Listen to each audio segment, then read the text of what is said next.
Friends, welcome to my channel. Today சமையலில் தக்காளி வச்சு ஒரு அருமையான சட்னி ரெசிபி தான் ஃப்ரெண்ட்ஸ் பண்ண போகிறோம். இந்த சட்னி பார்த்திங்கன்னா இட்லி தோசைக்கெலாம் சைடு வச்சு சாப்பிட்றது ரொம்ப சூப்பராக இருக்கும்.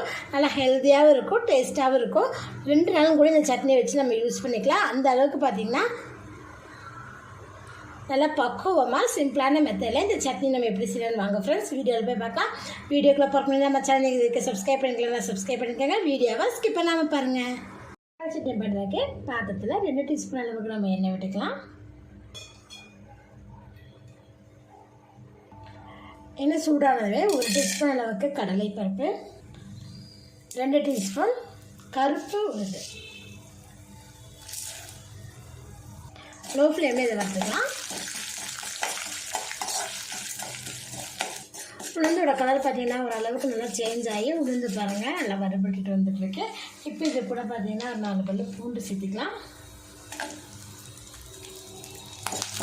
பூண்டு வறுபட்டதுமே 300 கிராம் அளவுக்கு தக்காளி வச்சுருக்கேன். நாட்டு தக்காளி பழமாக அழைச்சிட்டு பாருங்கள். அதை வாஷ் பண்ணிட்டு சின்ன சின்னதாக கட் பண்ணி போட்டுக்கலாம்.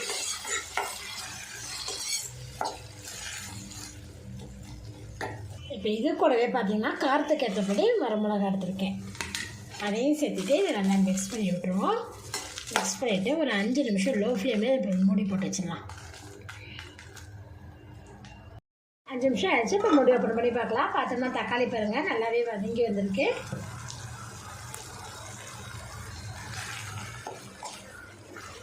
பூண்டெல்லாம் பார்த்திங்கன்னா நல்லா சூப்பராகவே நல்லா வதங்கிடுச்சு பாருங்கள்.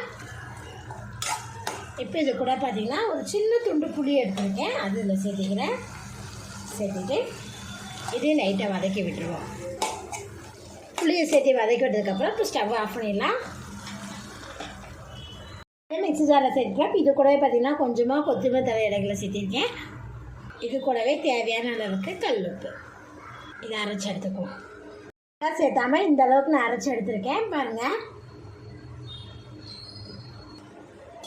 தாளிக்கிற கரண்டியில் 2 டீஸ்பூன் அளவுக்கு எண்ணெய் விட்டுக்கோங்க. எண்ணெய் சூடாமே கடுகு, உளுந்தம்பருப்பு, இது கூட கொஞ்சமாக பெருங்காயத்தூள் சேர்த்துக்கலாம்.